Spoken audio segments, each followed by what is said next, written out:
El Haji Taco Fall is the tallest high school basketball player in the country. The first game I have played here, I couldn't play. It was way fast. A game he's built for. His high fives are low fives. His hands, nearly a foot long. Taco's wingspan, 8 feet. His shoes, almost both of mine combined, size 22, the same size as Shaquille O'Neal.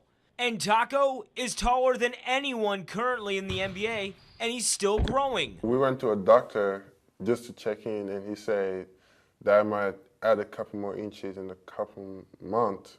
In the classroom, no desk is big enough, but that doesn't hold him back. First, I have a 4.0. I want to be a biochemist if basketball doesn't work out. At Liberty Christian Prep, Taco isn't what you would call a uniform student, head and shoulders above the rest. On the court, the sky's the limit. Off it, his intentions are a slam dunk. I just want to take care of my mom and my brother. I mean, have a stable environment. And basketball is a good way to do it. Reporting from Tavares, Chris Fischer, 10 Sports. Before they hit the ice, Lightning players have to get into game mode, even if they have to get out of their wheelchair first. You see, there are 2 Lightning teams skating at the Forum. There's these guys, and there's these guys and girls playing the game of sled hockey. You have some of these players that love the sport, but because of a physical disability, they can't play, the way everyone else does. This gives them the opportunity to come out here and play hockey. There's goals and checking. And even a star player.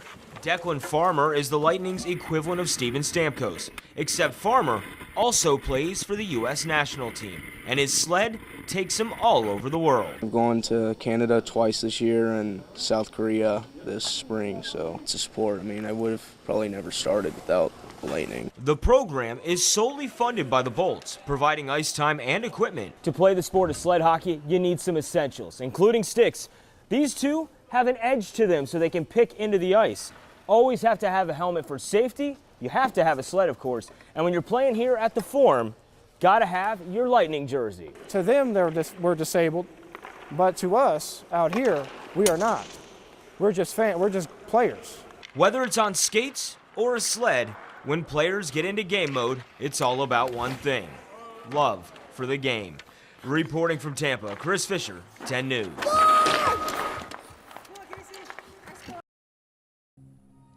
United by more than a number and a similar path, on back Florida country roads is where one NFL Hall of Famer's career began and another potential Hall of Famer's came to rest. Jerome Brown put fear in football players. The preeminent defensive tackle of his day, Jerome Brown was a charismatic quarterback crusher and an inspiration to Warren Sapp. Was sitting in Jerome's room and Warren says, "Let me tell you something, little Brown.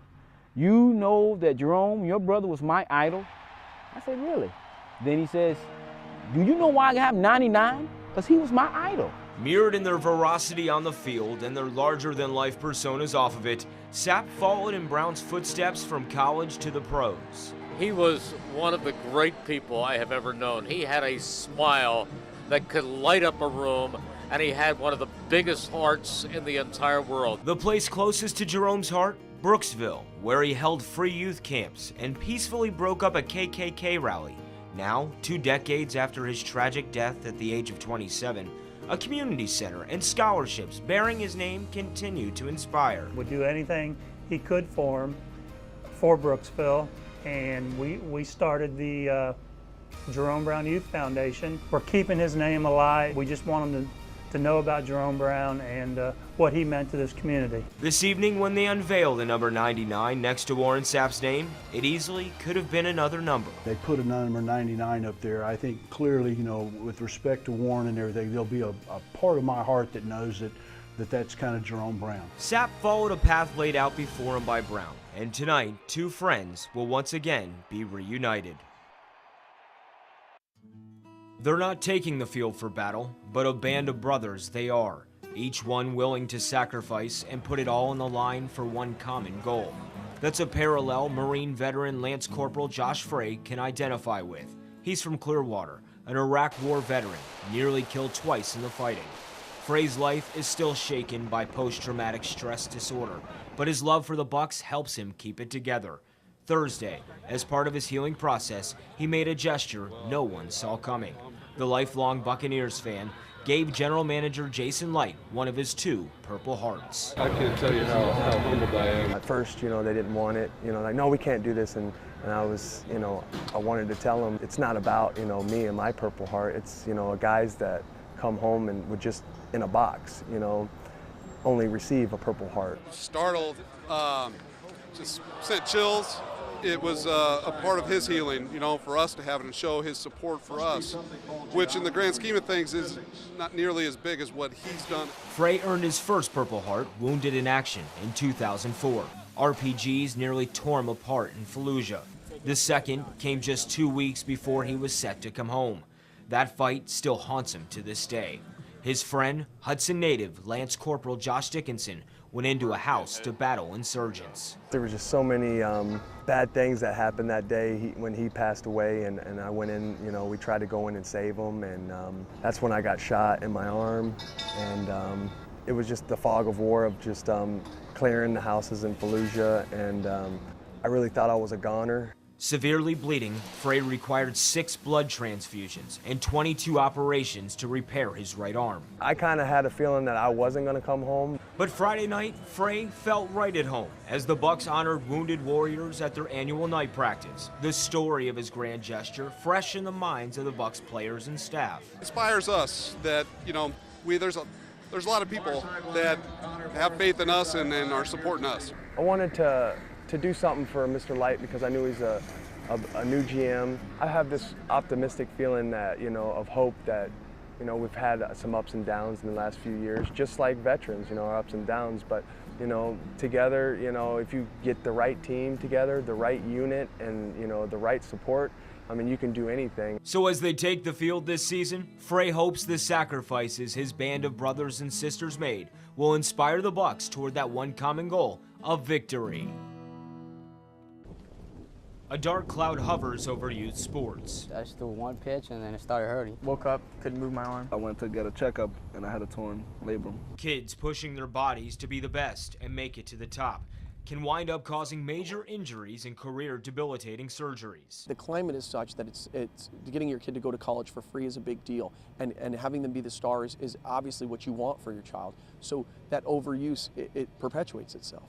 Overexposure injuries in youth sports are on the rise. According to the Center for Disease Control, 1 in every 6 young athletes will require medical attention.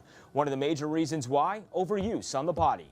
Outside pressures are a major contributor of all ages to this epidemic. Coaches' salaries are on the line, college affordability for parents, and for the elite athlete, pressure to make the jump to the professional ranks, leading to kids playing one sport 12 months out of the year for recreational, school, and travel teams. Travel ball seems to be the big thing.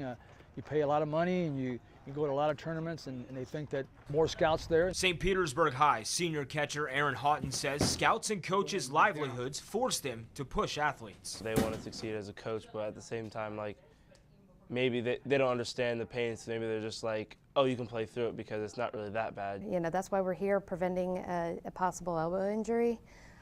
We don't want it to get any worse. He's got a scholarship he needs to fulfill. It's not just baseball and it's not just boys. 3-time Olympic swimming gold medalist Brooke Bennett felt the pressures too. I was going twice a week, and then I pushed and pushed and pushed to go 4 times a week with the bigger kids. It was never a coach's decision or a parent's decision. It was always mine. The CDC contests half of all sports injuries in young athletes are preventable. Drew Warnick, director of sports medicine at All Children's Hospital, advises parents and athletes to think and train like a professional. 1, they're not playing on multiple teams. 2, they're not guest playing for other teams. 3, they're not throwing the baseball at home. They're taking an off season, 3 or 4 months where they're doing a different sport or resting. While this dark cloud continues to hover, WTSP.com can shed light on preventative measures. In St. Petersburg, Chris Fischer, 10 News.